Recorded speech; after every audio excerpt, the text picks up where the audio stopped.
Hey, what's up guys? This is Anthony from Anthony's Customs, and for this review, we're looking at a couple of Hiya Toys Injustice 2 figures. We're looking at Joker and Wonder Woman. We will be reviewing some of the other ones too, just I'm going to do them in batches of 2, because they're smaller figures and I can fit them in one video easier. That's a joke. But it's also what I'm doing. So that's what we're going to do. This is Joker and Wonder Woman. The Joker one is pretty good. The Wonder Woman is halfway good. Obviously, you always have some inherent issues with smaller figures. You just can't do as much with them as you can with bigger figures. That's why I don't collect them. But Hiya Toys tends to do a pretty good job on most things. So when they ask me to review them, I'm always happy to do so. And I know a lot of you guys are into this smaller scale.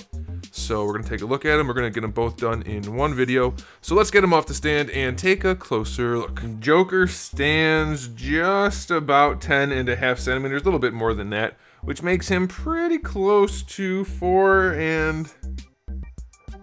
1/8, something like that. Very small figures. And there's Wonder Woman. She's tiny bit shorter, but just by a little bit. And just so that you guys have an idea, because I know if you look at these up close, they don't strike you as being particularly lacking in detail or anything, or even in size, but they are. They are very small.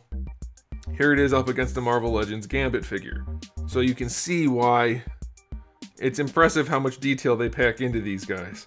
They're very, very tiny relative to what you normally get, and they have tons of paint and usually tons of detail on them. So it's pretty cool. So here's Joker. We're gonna just look at both of them at the same time. They both have loads of sculpted detail, exactly what you would expect them to have if they were larger scale figures.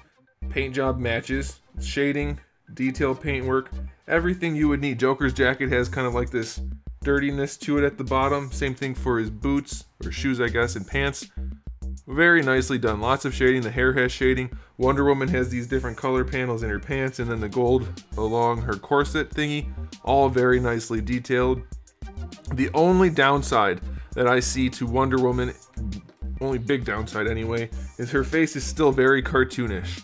It's not terrible, but it's definitely cartoonish, doesn't match the source material, and so that's a bummer. They're getting better, but it's still very much the case. Her arms are also a little bit noodly, especially down by the wrists.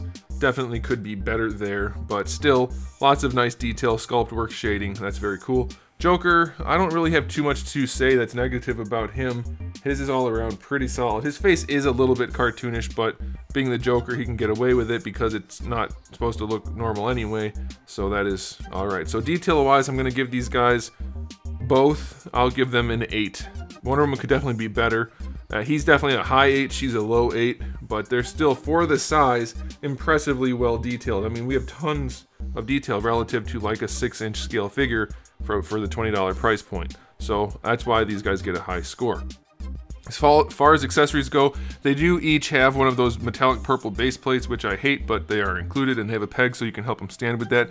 Joker gets a crowbar, a knife, a revolver, some cards, and some alternate hands, and those are all very nicely detailed. Again, given the size, it's really impressive, but even if they were full size, they're still better detailed than most figures, so definitely points for that. For Wonder Woman, we get her shield, which is nicely detailed, her sword seems a bit undersized, and then some gripping hands. So she's definitely lacking a little bit. For Joker, I'll give him an 8. For her, I'll give her only a 6 or a 7, I guess. Definitely not the same spread of accessories for her, but still, again, not bad given the size and the price point. Let's run through her articulation real quick. For the neck, I think it's just a ball peg, but I can't seem to get it to move. But you do get to lean it side to side, and it does rotate. The hair is nice and soft. Leans a little bit forward and back, but just a bit. I do think it's just a standard single ball peg. For the shoulders, all the way up there, no problem at all, full rotation. No bicep swivel there. You do get a bicep swivel at the wrist. It's basically your female Marvel Legends articulation, not quite 90 degrees out of the elbow, and the wrists are just on a little ball peg. I don't like that they don't cover the ball peg though. That definitely sucks. That should be better. That should be a lot better. It makes your arms look too long and skinny too. If the hand was seated on there properly, it would look a lot better. Can't do anything about it. For the diaphragm joint, what kind of range do we get? Feels like almost none. Let's see. A little bit front to back, none really side to side, and basically no rotation. That's bad. That is not good. This is a soft piece, so it won't really get in the way. The hips,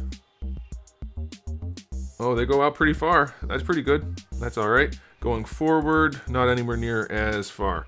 Definitely limited. Going back, you get about the same distance, so that's good, but going forward is not good. You do get a thigh swivel, which is fine. Double jointed knee, which works just fine. And for the ankle, goes all the way back and pretty far forward. Yeah, that's pretty good. And you get an ankle rocker. So this is almost exactly the same articulation as Marvel Legends. And it's a very tiny figure, and it's fairly well implemented. So I'll give her articulation a 7. It's okay. This part sucks. The head could be better, but the rest is pretty much average. For Joker, it's much the same, but we'll go ahead and run it anyway. The head does rotate, of course. Leaning forward and back. Going back, it doesn't go as well. But going forward, it's fine. And you do get an attitude in there, so that's good. Definitely good for Joker. For the shoulders, you do get to raise them up. They don't seem to want to go down any farther than that, so that's kind of annoying, but you can probably pose around it, I suppose, but that definitely should go down farther. Full rotation, no bicep swivel. Again, we just have it in the elbow. Rotations there. Not quite 90 degrees, but, well, I guess if you do that... Yeah, okay, it didn't go at first, but then I was able to, so 90 degrees out of the elbow. Ball peg wrists, but his actually fit better, so that's alright. Jacket is soft, so you can still use the diaphragm joint if it works.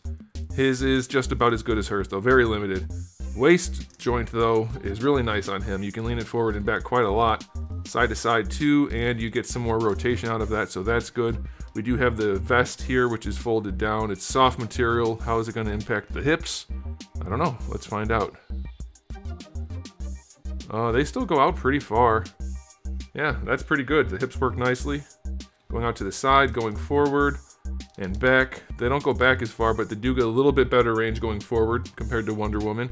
You still do get a thigh swivel. Double jointed knee. It looks like it's trying to tear the plastic when I go to bend it. It's not, doesn't want to go, so that's not good. That's probably just mine, because this one's moving just fine though, so I probably just have a stuck joint. So the double jointed knee is fine, and for the ankle, you get a little bit of wiggle. Not much. That's pretty bad ankle. So his, I'll just do... Some parts of his are better, but then the arms don't go down. The ankles are not good. His legs are better. I'll give him a 7. Yeah, 7 seems alright. So, both of these figures are, for the scale, impressive. Still definitely not perfect. That's why I don't collect this scale, because even when they're really good, they still have problems. It's just the nature of being this tiny. But if you collect this scale, you're used to it, and these are ones you should probably get. I've always said I don't collect these. I don't like them personally, but as far as this scale goes, I haven't seen anybody that does them better than Hia, so I always do recommend them. I'm going to give these guys both a high 7, I think, is fair, because they do definitely have some inherent issues that you probably can't work around, but they are still there, so the problems are included into that rating. So there you go, guys. There's Joker and Wonder Woman. We'll be doing Flash and Supergirl soon, and some more Predators. So if you're into this stuff, stick around for that. If you're not, I have other videos, thousands already on the channel, and new ones coming up just about daily, so make sure you subscribe for all of that. And in the meantime, keep collecting.